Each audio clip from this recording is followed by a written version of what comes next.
Hello, everyone. Welcome to iCritic Live. This is the podcast where we talk about entertainment, pop culture, and life in between. I'm your host, Kevin T. Rodriguez, film critic of iCritic.net. And thank you so much for spending a few minutes of your time here with me today. Well, the Fantastic Four First Steps have been out for 2 weeks now.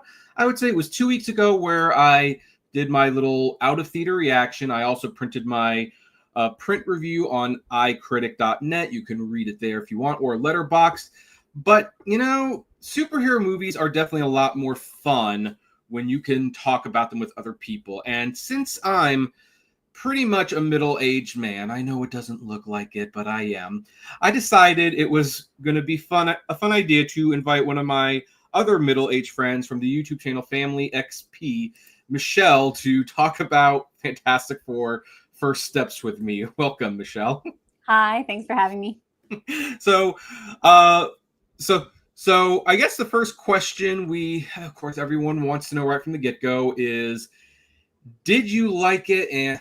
But we'll hold off on the star grade till the end of the discussion.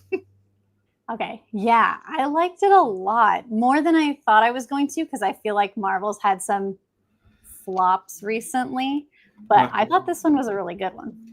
Now, they have had some flops, both financially and critically, sometimes both at the same time. I personally like Thunderbolts, but Captain America Brave New World was anything but a Brave New World. It was actually weirdly a sequel to The Incredible Hulk, a movie nobody cared about that came out almost 17 years ago. That was certainly a choice. But interestingly, like Fantastic Four, a lot of people don't even realize that this is technically the fifth iteration of Fantastic Four in movie form, the fourth to hit theaters, because originally back in the 80s, Fox had Roger Corman make like a $80,000 movie that they never intended to release just to keep the rights. It is out there, folks. I won't tell you how, but it's out there, and it is every bit as cheesy as you would hope it is, and it makes it a lot of fun. But then Fox took 3 more swings at it in live action form with Fantastic Four, Rise of the Silver Surfer, and Fantastic Four Stick, because for some reason someone thought it would be cute to put the 4 in the middle of the word there. I'm going to state right now that ignoring the Roger Corman one, because that kind of lives as its own little bubble, in my opinion, this new one is definitely the best movie we've seen of Fantastic Four. What say you to that? I would agree. I actually just rewatched the other 3 Fantastic Four movies just so I'd have a reference point. And yeah, this one was by far the best. But I also kind of like that they didn't go back and rehash the origin story again, that they just were like, this is later. Yeah, well, it seems like the studios for certain characters are starting to get away from origin stories. They didn't really deal with it in the Batman. The new Superman movie just explained the origin through brief text. And this basically did like a 5-minute thing. And, another thing, Dr. Doom is not the villain in this one, which we might talk about that later because of what they plan to do with that character. But that meant, okay, we're getting at least a new story. It's not an origin story. It's not a Dr. Doom thing. Heck, Richard and Sue are married already in this one. They're not married in any of the other ones. So I guess as someone who's married, how does it feel to watch a superhero movie where, hey, the main couple is married? I liked that. And I also liked the whole pregnancy thing. I hope we're not doing no spoilers and that everyone knows about the pregnancy thing. Folks, they put the pregnancy thing in the trailer, so you're not spoiling anything there, I assume. And folks, we should probably mention we are going to be talking about this freely, so if you want to go in as spoil-free as possible, although I will reiterate with Marvel movies, usually there's not a whole lot to spoil. You could save this discussion for later. We're going to be freely discussing even the post-credit scene, so just putting it all out there. So yeah, continue. Yeah, so I feel like this was the first I want to say this is the first time they've ever had a pregnant superhero. I couldn't swear to that though, but I like the aspect of like they're already married, an established couple, and they're starting a family. I thought that was an interesting dynamic to introduce into like what would it be like if superheroes were also just people living their lives. Yeah. Well, for the record, in other mediums like comic books and stuff, yes, the pregnancy is a thing. But in terms of the movies, you're right. This might be the first time a big budget live action movie has dealt with a pregnant superhero. And as one of my space friends pointed out, without being too graphic, I don't think that's how giving birth to a baby in space would work. That's what I told my husband. Like, as soon as it was happening, I was like, well, this is going to get really messy and disgusting if they keep it accurate at all. Yep. And then the baby comes out totally clean, too, just like totally in real clean, life. Eyes open, all that jazz. And, there's probably no complications to being born in zero gravity. At all. That too. but yeah, no, it is nice that they kind of, because I know that one of, for example, Stephen King's complaints about a lot of superhero movies, not all of them, he praised movies like Spider-Man 2 and stuff like that, he's like, these Marvel movies are not about adults. These aren't real adults that have problems. They're basically older teenagers that put on costumes and go fight crime. They don't have a job or anything to do. There's the, and granted, I don't think you are really supposed to think that much about it, but at the same time, it's like, yeah, it does stand out when you get to this one, and it's like, Richard is a teacher there, and Sue's getting ready for motherhood. I forgot what Johnny does, but he's actually pretty smart too. And I guess I didn't really get into what Ben, aka Thing, does, but I'm sure it involves lifting things because that'd probably be the easiest money in the world for him. I liked how they had their little tower that's themselves. And actually, here's what I kind of liked about it the most. It kind of felt like a Disneyland Tomorrowland episode. Yes, it did. Which, if you're Disney fans, there might be a little Easter egg to Tomorrowland in there. But I kind of like the idea, like, we're going to a world where this is the future, the way we thought the 60s would look. And if they ever made a Jetsons movie, please don't, by the way, studios. This is more or less what I think it would look like. That was my exact thought when I saw it. I was like, wow, this aesthetic is really retro future. Feels like the Jetsons. Yeah, boy, we ended up being so disappointed at what the future would actually look like. We had much more creativity back then. But the thing is, it also I kind of wonder if the time period is still set in the 60s because, this shows that I'm a nerd paying attention to little details. Herbie the robot runs off of a cassette tape, even though he's this futuristic robot. And it's like, I kind of wonder, is this still technically the 60s? Because they don't use things like cell phones or anything like that. It's all like landlines and everything. That's true. I actually didn't even think about that. I just assumed it was the future from there. But yeah, it could have been like the 60s, but in the alternate reality where they were just a little bit ahead with some of the other stuff. Yep.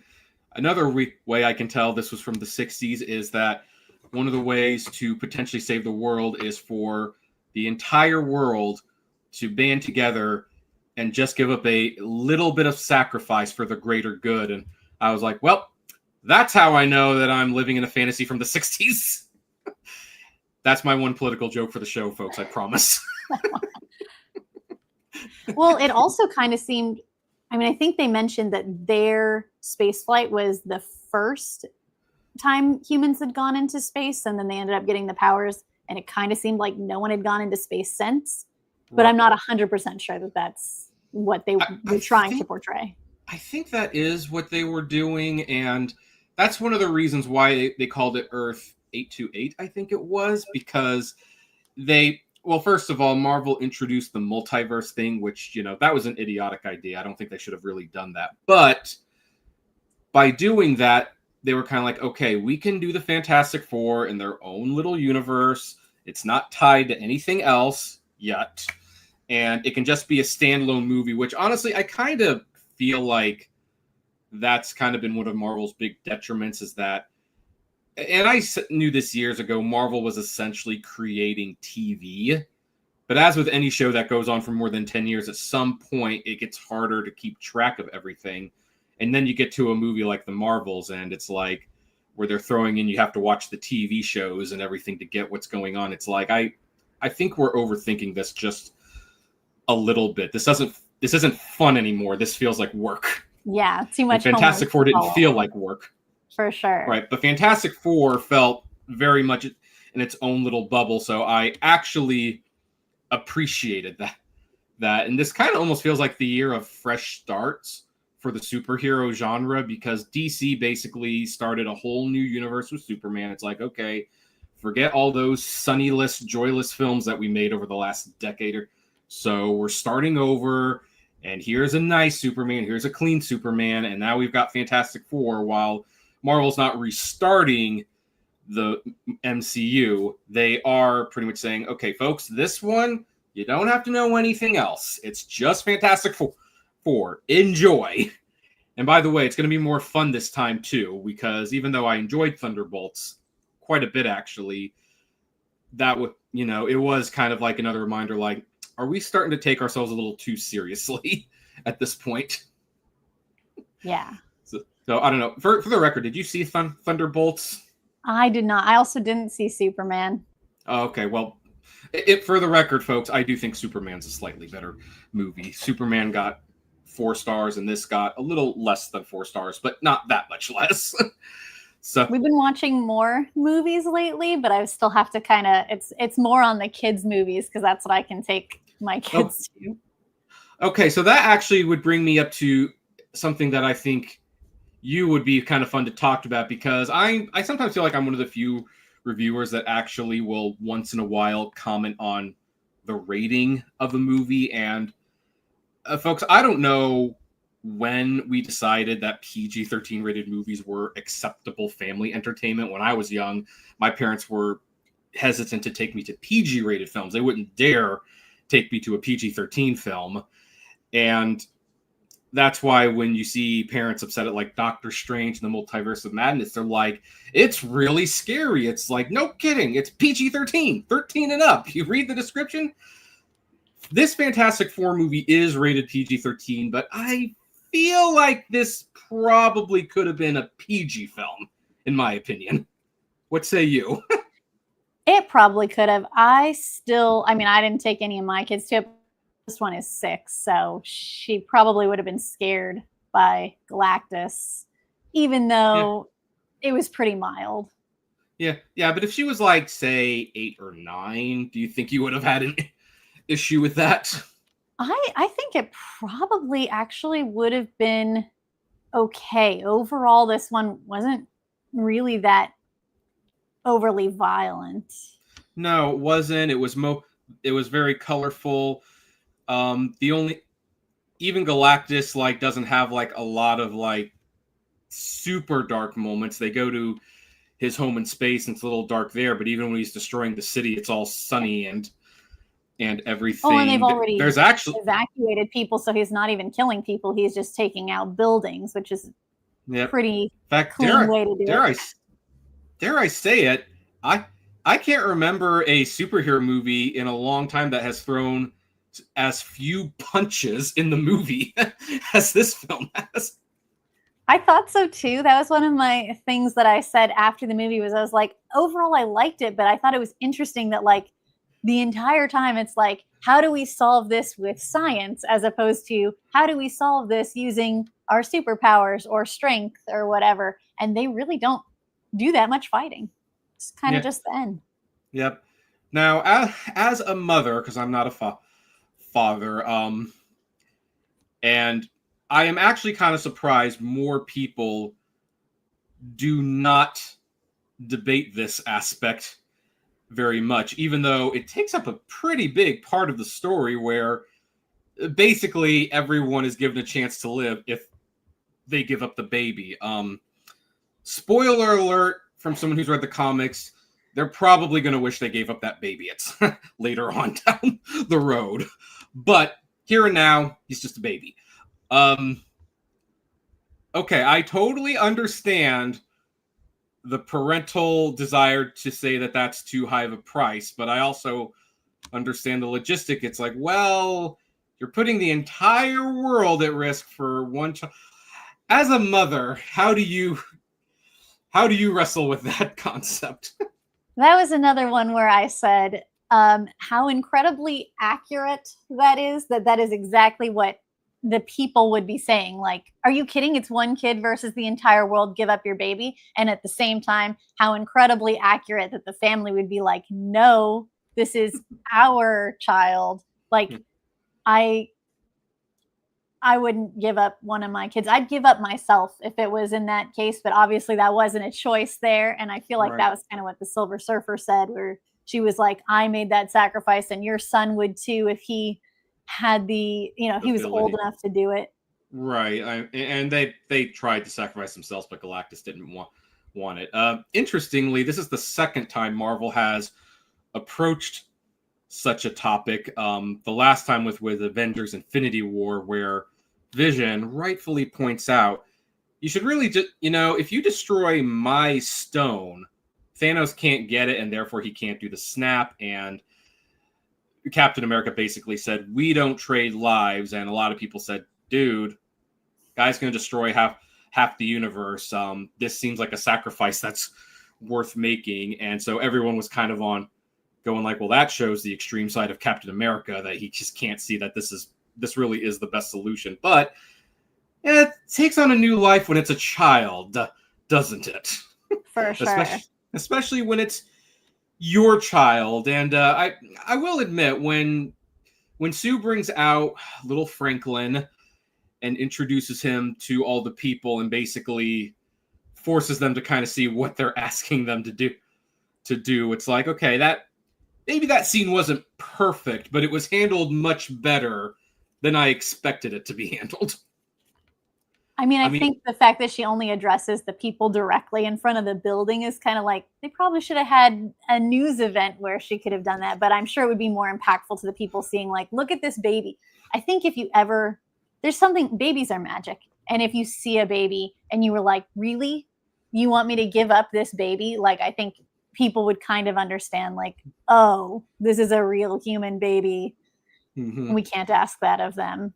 Yeah, I still think there would be at least a couple of people in the crowd who might still be like, screw that, give them the kid, which is why I said it's not handled perfectly. It just kind of seemed like everybody came around a little too quickly. But again, it's a 60s science fiction movie, so I assume we're also applying 60s sensibilities.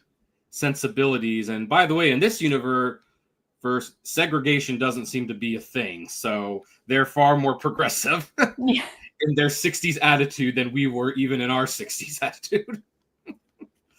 So, all right, so we're talking about let's talk about Galactus and Silver Surfer for a moment. How do you feel they rank as villains or antagonists at the very least? I feel like Galactus has the potential to be a really top tier villain, although given how relatively easily he was defeated, I'd say he's not the strongest villain. I mean, well, in all fairness, he wasn't defeated, he was tricked. True, that's fair. They didn't kill him, they just and temporarily delayed the inevitable, I guess. Yeah, and really, the way that fight was going, they didn't have a chance against him. And really, they didn't have a chance against Silver Surfer either. They just happened to convince her. Yes, it was very much a movie about, like, how can we outsmart the villain instead of how can we defeat the villain, which I thought was a fun and interesting twist to it. Although, like I said, I kind of thought it was odd that there weren't more actual fight scenes. Yeah, no. Again, this kind of felt more like a family comedy than with some action thrown into it. And I think Galactus could potentially be another threatening villain. I know they sent him millions of light years away somewhere, but with this whole multiverse stuff, all it takes is for one person to Doctor Strange loop him back into our universe, and the problem starts all over again. We also don't know where they sent him, presumably wherever they were planning to send Earth. Right. Unless you know where they sent him from the comics or something. Well, they send him to a few places in the comics. I don't know. And it's not like the movies 100% follow the comics in the first place. I mean, the Captain America Civil War movie was really a severe dressing down of what this like 8-part issue comic book story was. So now I will say it was interesting that the way they portrayed Silver Surfer. First of all, if there was anyone from the Fox movies that I was hoping they would bring back, I was hoping they would bring Lawrence Fishburne back as Silver Surfer, because he's just got such a great voice. And you gotta love Lawrence Fishburne's voice. And since they had a stand-in doing the action scenes for that anyway, you could have easily rehired him. But I also understand different universe. They want to kind of go in a different direction. I do find it strange, though, that since they went with making Silver Surfer a woman, I'm surprised that Johnny gave her the pep talk and not Sue, especially since Silver Surfer was a mother. Yeah. That would have made sense. Once in a while, there's something in one of these Marvel movies. This is what keeps most of them from being great cinema, where it's like, you had everything right here. Why didn't you do this? Because it doesn't really make any sense why. I mean, maybe they just need for something Johnny to do. Because I agree. I think at some point they realized, like, we have Sue doing all of the things and Johnny doesn't do a whole lot. So let's switch it up and make him do this. And I assume that they also were trying to play into his like womanizing a little bit, although they really minimized that quite a bit too. Well, he is under Disney now. Johnny in the comics, he's a home wrecker. That guy. So, but yeah, I hadn't felt like such a missed opportunity since Shang-Chi and the Ten Rings, which I've explained to some people, and again, I do overall like Shang-Chi. I think that was one of their better efforts in the last 5 years. But the way everything was written, it's like Shang-Chi should not have been the one fighting his dad. It should have been his sister, because she was the one that was shunned by the dad. She was the one who reminded him of his dead wife, and it would have been a true turning point for him to give the rings to her when he was planning to give it to his son early on in the movie. And you could have still kept the title. It's Shang-Chi and the Ten Rings. And it's like, why didn't you do this? And I kind of felt that way here. It's like, because unlike most people, I do not care if they decide to sex change a character. I don't think that, unless it's James Bond, it probably doesn't matter. But why on earth are you going to do that and then miss the most obvious confrontation that would have made, story-wise, the absolute most sense? Because Sue could get through to Silver Surfer why she can't give up her kid. Like, you did it. Are you any happier now? Yeah, and I mean, the Silver Surfer did it in the exact opposite way. She went to work for Galactus so that her child wouldn't suffer. And in this case, it's the Silver Surfer is essentially asking Sue, no, you have to like give up your child to this probably horrible, uncertain future Like, can you really ask that from one mother to another? Yeah. They definitely could have leaned into that more, Yeah. or at all. Right. And right. So like that's like, in my opinion, that's the movie's biggest failure because it was right there. It was staring them in the face. And I'm sure they could have and maybe they could have included Johnny into that to some extent. They still could have had him do all that research and figure out the language, and he could have figured out she's a mother. Like had that revelation, like she's a mother. It's like, okay, Sue, big sis, hey, need you to do something for me. Actually, it's really interesting because now that I'm really thinking about it, Ben, who was the most popular character out of the 4 in all the movies, probably does the least in this movie. His story arc is that he finds out he looks good with a beard. Yeah. No, I agree. He was also kind of underutilized because I felt like they just didn't have that much heavy lifting to do, so he didn't do a whole lot. I did kind of think it was funny that they made such a big deal about people asking him what time is it, and him being like, "No, I don't actually say that." Yeah. It's like, oh, guess that's his character arc. Like, is he gonna say it by the end of the movie? It's like, of course he's gonna say it by the end of the movie. And by the way, another fun thing about this movie, except for the post-credit scene, it's a self-contained story. Unless you stay past the credits, which let's face it, everyone does in these Marvel movies, there's no hint that a sequel would be coming. Which I kind of like personally.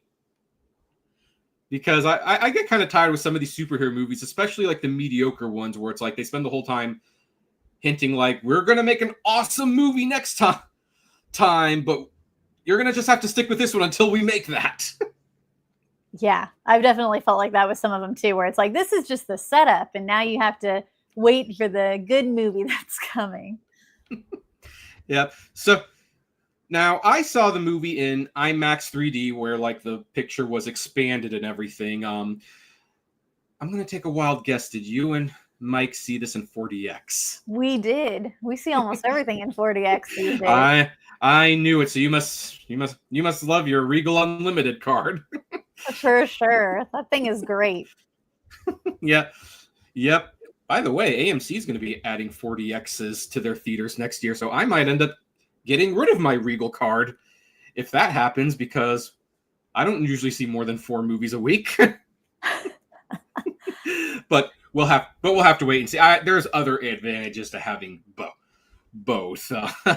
Like especially if I go see my parents, they don't really have AMC where they live, but they do have Regal. I think Regal has some good benefits too anyway, but we also just found a really good Regal that's not far from us and isn't super crowded, and we've really been liking that one lately. I haven't been to an AMC in a while, actually. Yeah, and I do like 4DX. There's some movies, like for example, Twister, or Twisters. If I was not watching that in 4DX, I don't think I would have enjoyed it quite as much as I did. But it was definitely fun to have the wind blowing and the chair shaking. I don't even care that the 3D effects weren't there that time. Yeah. So how was the 4DX experience? Because 4DX is a very weird experience. Like, it can feel very disjointed sometimes, but then you have certain movies where it's like, it almost feels like they were filming it with the idea that you were gonna move in it. Like, I guess a good example of a good 4DX movie would be Mission Impossible Fallout, whatever one Henry Cavill was in, especially near the end where they were on the helicopter and the seats were swaying to the moves of the helicopter. That like enhanced it quite a bit. But then I saw Spider-Man No Way Home in 4DX, and it kind of just felt like it was just jumping around a lot, and it didn't and it got more distracting than it was advantageous. Where on the scale of distracting to totally immersive would you rank Fantastic Four for 4DX? It was definitely not like in the totally immersive category, because since it's a movie where there's so much like about the science and the solving the problem through thinking it through, there just wasn't as much action. So then when all of a sudden the chairs are moving, you're like, oh, right, this is a 4DX movie. So I will say maybe a little, but once the action started, it wasn't a weird distraction at all at that point. Like, it was fun. It was just sort of funny that it was like you'd just be kind of sitting, not really doing anything for a while before something would happen. Mm-hmm. So that was kind of weird with this one. Whereas like go ahead. Like Top Gun was a really good one to see in 4DX. Yeah, that one would have definitely been a good 4DX movie. F1, like, that almost made too much sense in 4DX. There was a lot of long shots in the race car for that one. We missed that one in 4DX. You got to go like the first weekend it's out. Yeah. Same thing with IMAX. Like, that's why some of these blockbusters make so much the first week, and then they have such a dip in the second weekend, because it's like you have to rush out and see the premium screenings right from the get-go, because they're pretty much replacing them the next week. I think they should consider changing that so that it's like the movies that make a lot of sense to be in 4DX, keep them there a little bit longer, and don't do like I saw Lilo and Stitch in 4DX, which is why I know I'm seeing too many 4DX movies. And that one there was no reason really to do that. Yeah, I saw that one in prime 3D. I mean, we're not talking about Lilo and Stitch, but that was pretty much what I expected it to be until the last 20 minutes came along. And I actually liked the last 20 minutes precisely because they were doing something completely different. But yeah, you're right. But I think one of the reasons, like, because let's face it, these studios aren't putting these movies in these premium formats because it would look better there. It's like, oh, we can charge a premium. You make more money. Yeah. For them. That's kind of one of the things that not killed, but it definitely greatly diminished 3D, is like they saw how much money Avatar was doing, and then it's like, oh, everything needs to be a 3D movie. It's like, no, not everything. Not everything needs to be a 3D movie. You have some great 3D experiences. You have Hugo, Gravity, Frozen. Dolphin Tale was a great 3D movie for some strange reason. But you do a slapdash at the last minute on like Wrath of the Titans or something like that, and all you do is you kind of create a miserable experience that costs more money. Honestly, they haven't done it as much lately, but there was a while where they were adding 3D to movies that didn't really need it. And if you didn't see it in 3D, it was really obvious where it was meant to be. Mm-hmm. But I don't feel like they're doing that as bad anymore. But I agree that like definitely not every movie needs to be in 3D. Yeah, and not every movie needs to be in 4DX. You know what 4DX movie kind of disappointed me a little bit was Sonic the Hedgehog. I was a little disappointed that was not more fun in 4DX. That seems like it'd be a good one. You would think, but it kind of wasn't. And anyway, back to Fantastic Four.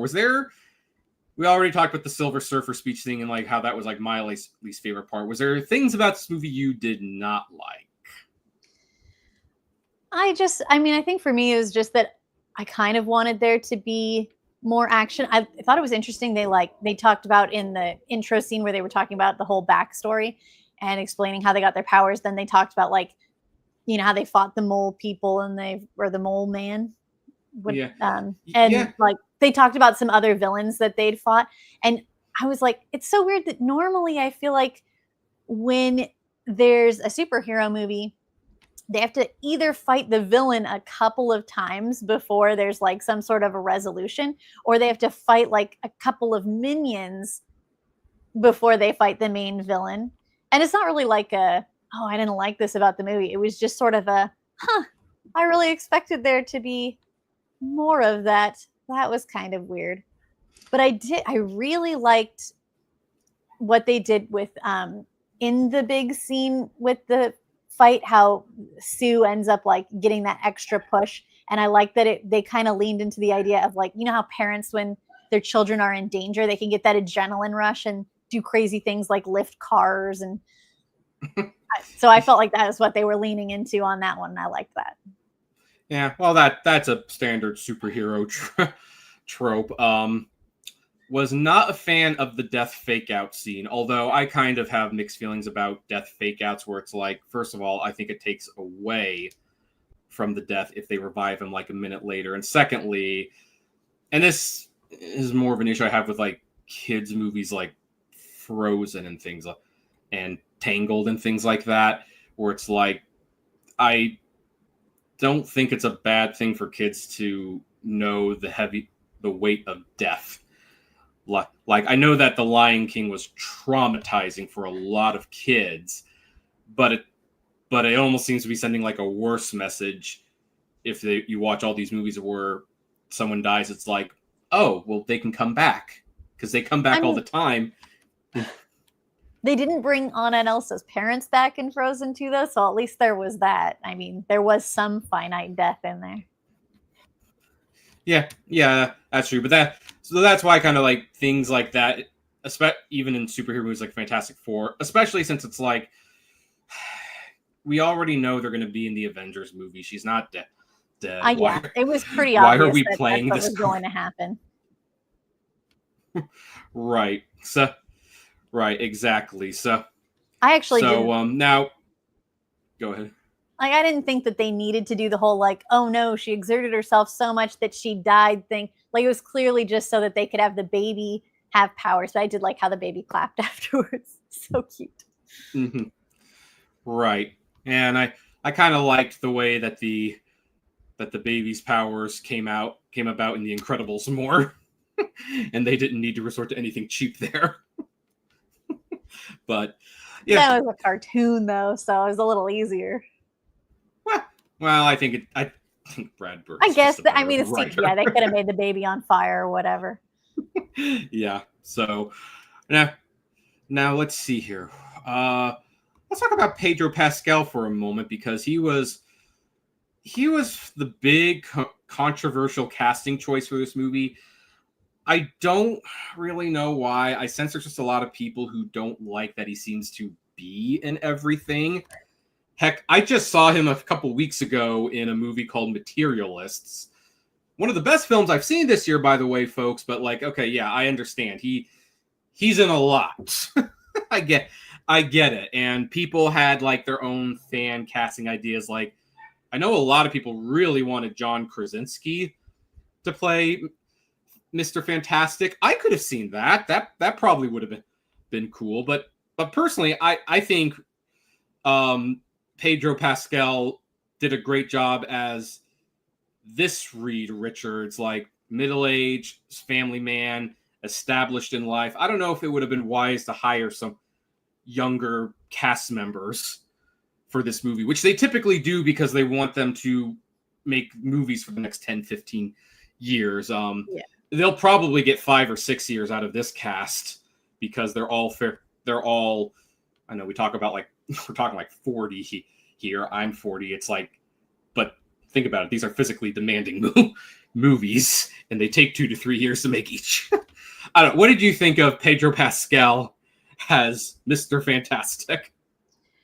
So the only frame of reference I have for the Fantastic Four is the Fantastic Four movies that have already been made, and then this movie.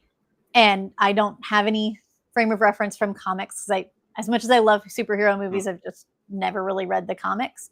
So I wouldn't expect you to be honest. What'd you say? I wouldn't expect you to. You honestly seem too smart to read them. But I mean, so from that perspective, I really liked the guy who played Mr. Fantastic in the original movies. I thought he did a really good Reed Richards, from what I understand of his character. I get why they couldn't bring that guy back. And I like Pedro Pascal. So I didn't dislike him being in it. I didn't feel like it was the same, but I don't think that's what they were going for anyway. I thought he did a good job. I don't know if I'd buy him as like the smartest man in the world. Well, I don't know if I bought any of the people playing Mr. Fantastic as the smartest person in the world in any of these movies. And for the record, I've not disliked anyone who they've cast as Mr. Fantastic. I even like Miles Teller. They just weren't in good movies. That was the issue. It's like, you know, these actors all show that they can act. And I think the guy who played him in the original Fox movies, which, by the way, the Fox Fantastic Four Silver Surfer movie was rated PG, but this one's rated PG-13. And it's like, but they're kind of the same level of violence. I don't know. Yeah. I don't know. Just pointing that out to everyone. But I think that Mr. Fantastic was meant to be just a little younger. They hadn't gotten married yet. By the way, I do think Vanessa Kirby, you know, within this context, is so much better as Mrs. Fantastic than Jessica Alba was. Yeah, I liked her better too, for sure. Yeah. No offense to Jessica Alba. Maybe she's like the nicest person in the world. She seems to be very business savvy, but she was not right for that role. They had her play it really aloof, which was also maybe part of the problem. Yeah. Yeah. You know, I've personally not had too many opinions on the actors playing Johnny Storm. I mean, Chris Evans was probably fine in the originals. Michael B. Jordan, he technically was probably the best from Fantastic, but again, he had the worst movie to be in. This guy is fine. I don't think he's doing a bad job. His character gets to do the most in this movie compared to the other ones, though. So I don't know. Where do you stand on this Johnny? I mean, I liked him as Johnny too, and I liked that he comes off smarter. Having just rewatched the other Fox Fantastic Four movies, they keep talking about how Johnny is smart and like got fired from NASA, implying that he worked at NASA, but he comes off really not very smart in the movies. And in this one, you can see he's got this puzzle that he has to figure out, and from one sentence, he's able to translate these 23 transmissions over the course of what I assume is a few months, based on how old that baby seems to be at the end. Mm-hmm. Yeah, that's true. So yeah, interesting. So we'll see in the future. Like the character has definitely grown. We'll just have to see if the actor, because it is kind of weird for like him to be this version of the character be doing the most out of all of them, and yet the actor left the least impression on me out of all the other ones. Now I'm actually like, I'm pretty open that I actually think Jamie Bell from Fantastic is probably the best thing that they've ever hired. That was probably the most brilliant casting decision out of all the movies, because, and including in this one, they always hire someone who's big and burly as Ben, and Jamie Bell is skinny and scrawny. It's like, that was great against type casting, and Jamie Bell definitely made you convinced that he was Thing, even though physically he didn't look like a Thing. Yeah. So I really wish that cast had a better movie, because it, you know, even though I'm definitely getting into like other genres here, like it kind of reminds me of like Death to Smoochie, where it's like, you've got Robin Williams, Danny DeVito, Edward Norton, you've got this all-star cast, and it's one of the worst things you've ever seen in your life. Where sometimes that's one of those cases where sometimes you see bad movies and it's like, and I'm throwing in Fantastic, it's like, boy, this movie is so bad that only truly talented people could have made it. So before we talk about the end credits, and this is basically everyone's last chance. We've spoiled the heck out of this thing, but if you don't want to know about the post-credit scene, now's your chance to get out of here. On a scale of 1 to 5 stars, how much would you give this movie? I think I'd give it a 4.5, because I'd honestly go see it again. Like I really liked it. Oh, okay. Well, I would give it 3.5, which I think that's a recommendation. People don't misunderstand me. 3.5 is definitely a recommendation. Anything 3.5 and above is a recommendation. Technically, 3 stars is a recommendation, but it's as they say, it's a pass, but you just barely passed. So I also tend to rate things kind of high because, as a general rule, I'm like, I liked it. It doesn't matter if it was like a perfect movie. Oh yeah, no. Yeah, my friend Mary Ann, she tends to rate movies either very highly or very lowly. There's not a whole lot of in the middle, and I kind of wish I could be like that sometimes. But then I'm writing out these like 4 to 5 paragraph reviews, and I'm thinking really critically about what it is I just saw, and my overall impression is, yeah, it's fun. It feels like a throwback to old 60s science fiction movies. It's not particularly deep. They definitely dropped the ball with the Silver Surfer conversation, and that was especially shocking coming off of Thunderbolts, which, without spoiling too much, dealt with mental health issues in a really unique and creative way. So don't tell me they couldn't see this one coming. But overall, I think we both say we liked it. For sure. So, all right. Now it's time to discuss. And then I'll let you ask me some questions about this if you want. Sure. That post-credit scene where they do a time skip. It's like 5 years later, and she comes back in, and Dr. Doom is with her child. Which, by the way, that already leads me to believe that in Avengers Doomsday, capturing that kid is going to be one of the central themes to Dr. Doom's plans. But I know it's just a tease, but what did you think of it? For sure, I mostly just was a little bit like, oh, okay, they're just setting up the next movie. I think that's the whole point. That's probably what I think most of the time in the end credit scenes. Like, I'm always like, I wonder what they're going to do, and then I'm like, oh, okay, so that's just sort of setting up the next movie. I think it'll be interesting to see. You've seen enough Fantastic Four that you would know who that was, even without seeing the face. So, did that get you excited at all, or were you?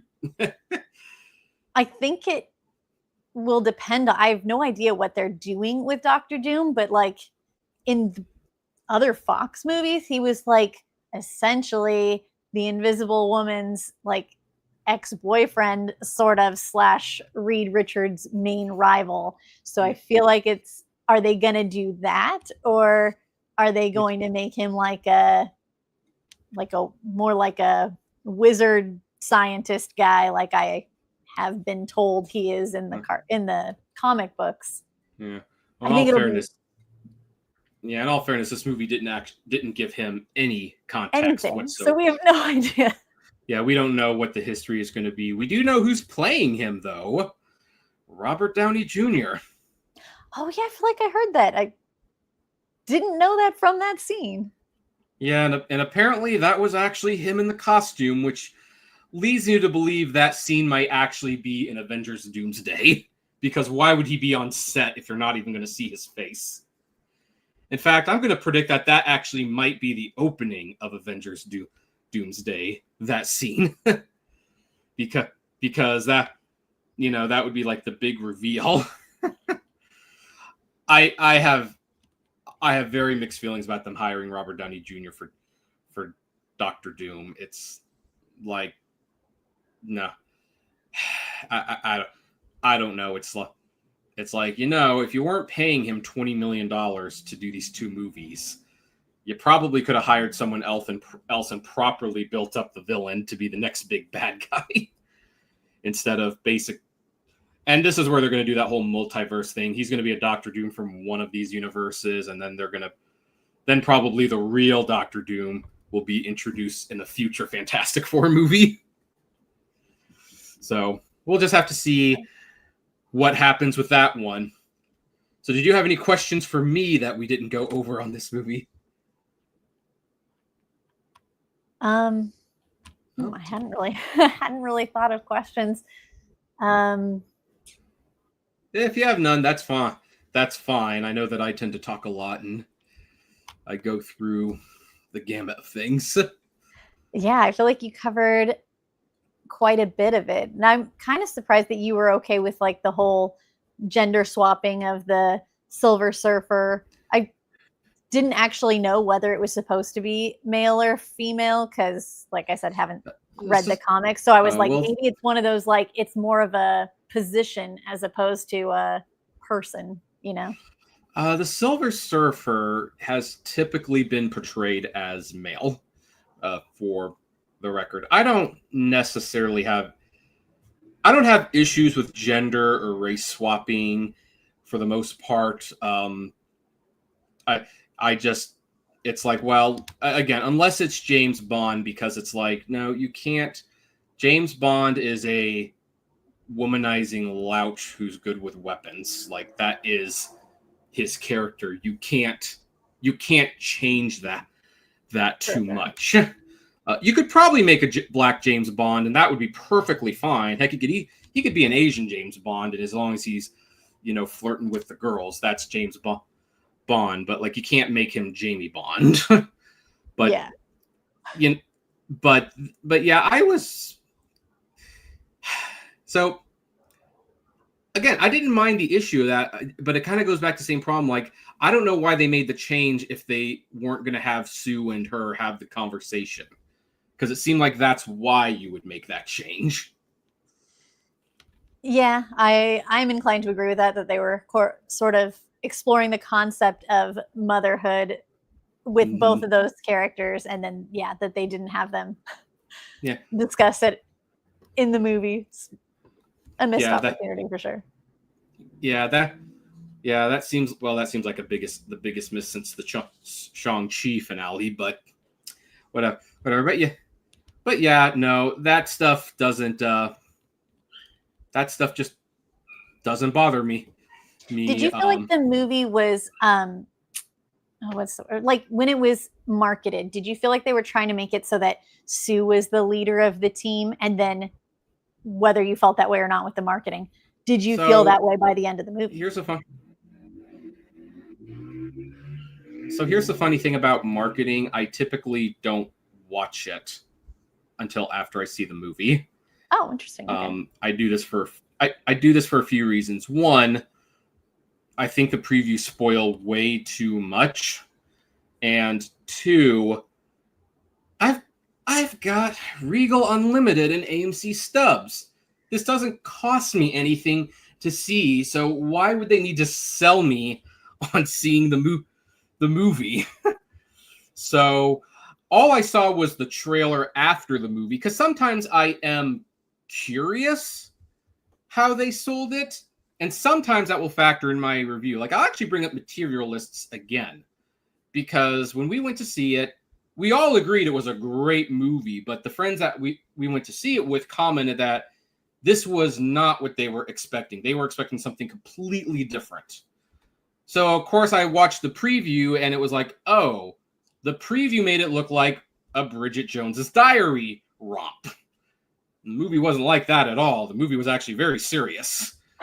So, the Fantastic Four trailer, and again, I didn't really see the TV spots. Maybe the spots were different, but the trailer just showed, okay, there's a... Actually, I would say the trailer made it look more like an action movie than it ended up being. And that's another reason why I don't like to watch previews, because it's like, okay, they're essentially giving away most of the ending in this trailer to the point where there's not much left to the imagination. So, I don't know. That's how I felt about the marketing personally. So, okay.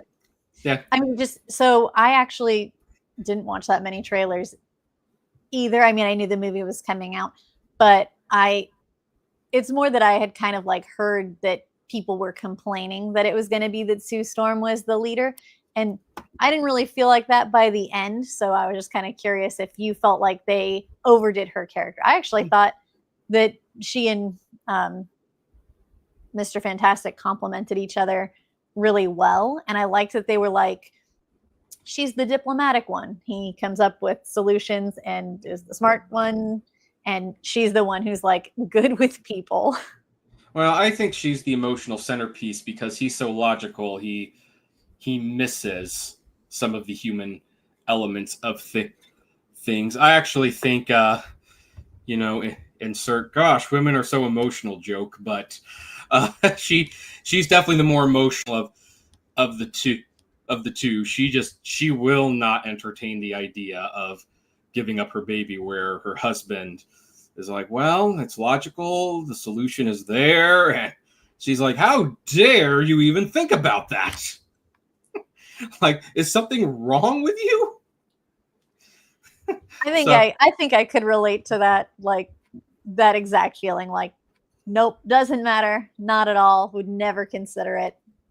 Right. So, but I also, for the most part, don't listen to the online chatter because there are people online who basically make it their identity to just hate on things and complain about woke politics and things like that. Sometimes they don't even like, it's pretty clear when you read the stuff, they haven't actually seen what it is they're complaining about. And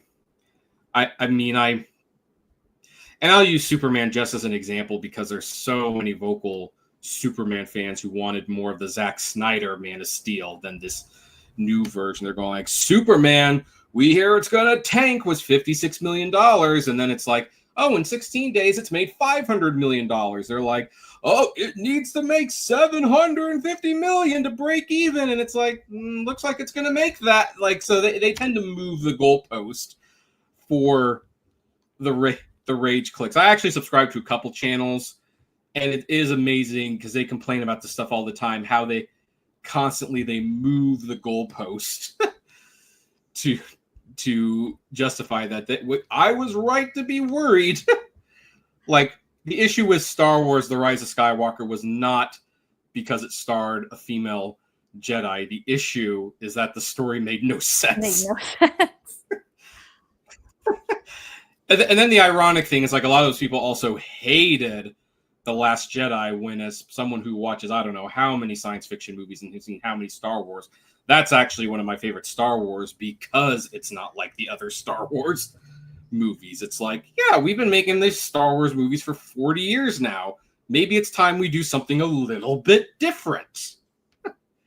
And I have to agree to disagree with you on that one, just because I just didn't like a lot of the things that they did. I'm like, that's not how the Force works. Yeah, that is how it works with the history. But also, The Last Jedi is one of those things where it's like, I saw something at my theater, which it's like, this almost goes to show how much people who watch these movies just do not want to think about what they're watching.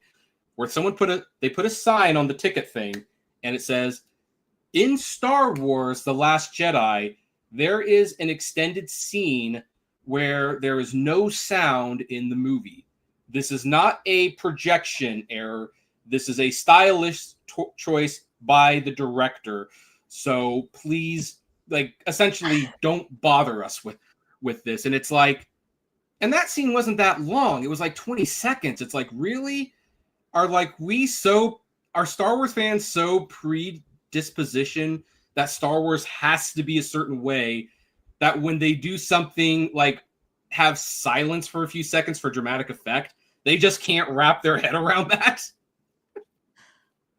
So that, and I'm not putting that on you. I'm just saying, like, this is like sometimes the general thing I feel where it's like that sign said so much to me about the way people watch modern blockbusters.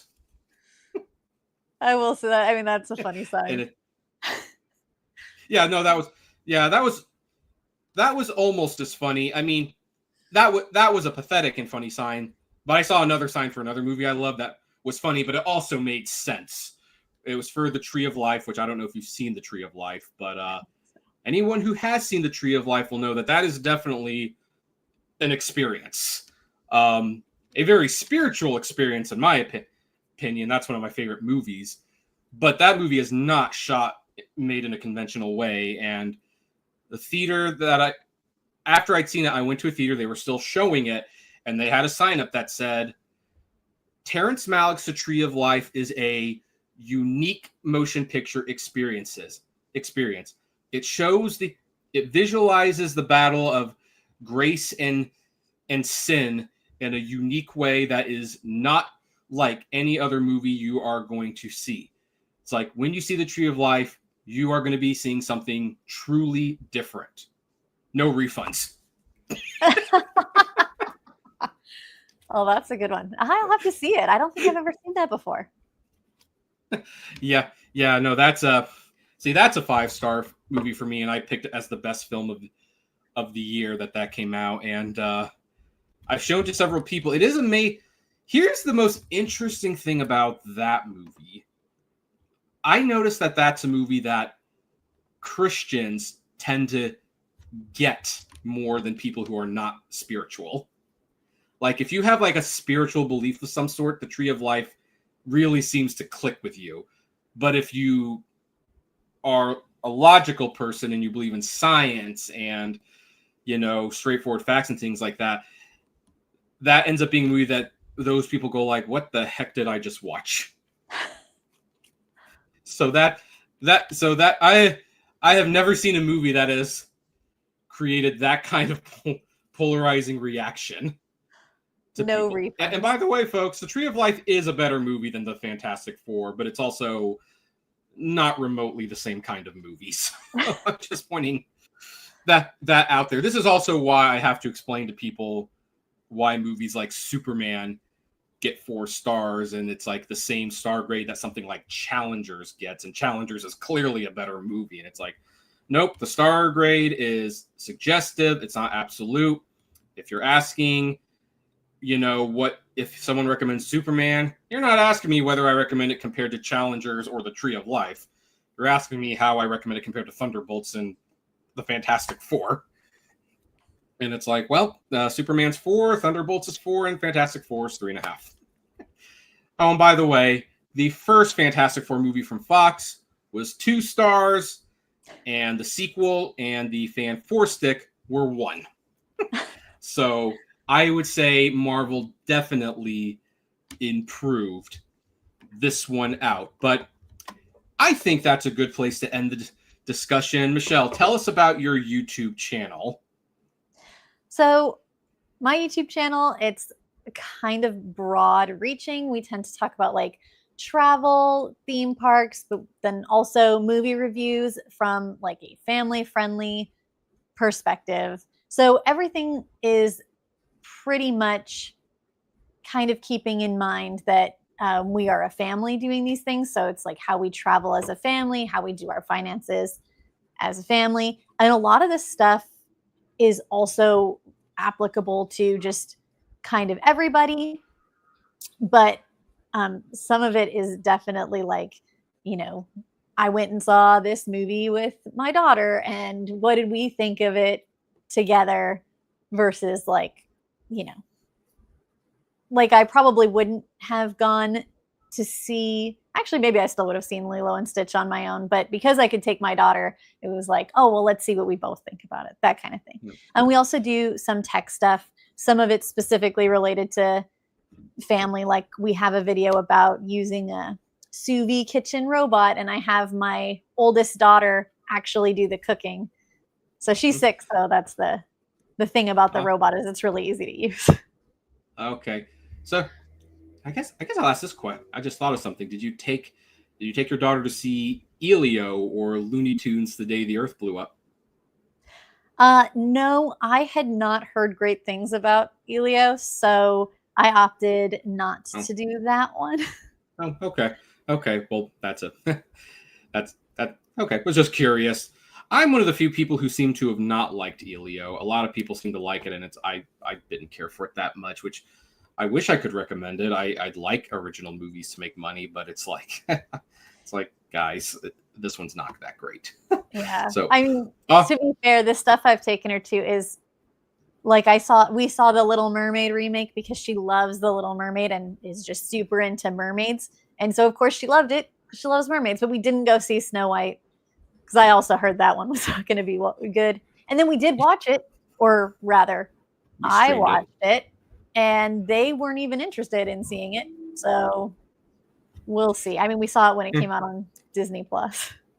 Yeah, I kind of like Little Mermaid. We might have to do an episode where we talk about the pros and cons of the remakes, which ones were the best ones, which ones were not. I get a little frustrated sometimes when this is not directed at you, but like parents at like my church in general, where it's like they're taking them to see all these remakes and reboots, and it's like, well, why don't you see this original movie? It's like, well, I already know my kids like The Little Mermaid, and I already know they like Snow White. It's like, couldn't the argument be made like, well, why are we going to go see something when we have a perfectly good version at home we could watch? Why don't we go see something new? So that might be an interesting discussion to have one day. That's fair. And does the XP represent like a squinty face with the tongue sticking out? No, that's a good one though. It's actually meant to be for experience points, so it's family experience. So it's just like our experiences as a family. We thought that kind of made sense with our, very broad topic range. Oh, okay. Just curious. All right, folks. Well, if you want to see Michelle and her husband Mike, who hopefully will join us next time, you can check her out at Family XP on YouTube. As for me, well, you can find this podcast on all the places where podcasts are found. We are on Spotify, Apple, Deezer, Amazon, all your podcasting platforms of choice. If you happen to like what you hear and you are not subscribed, let's make it official. Why don't you become a subscriber? And leave a comment about anything we talked about on the platforms where commenting is available. And as always, I'll see you at the movies. Take care, everyone.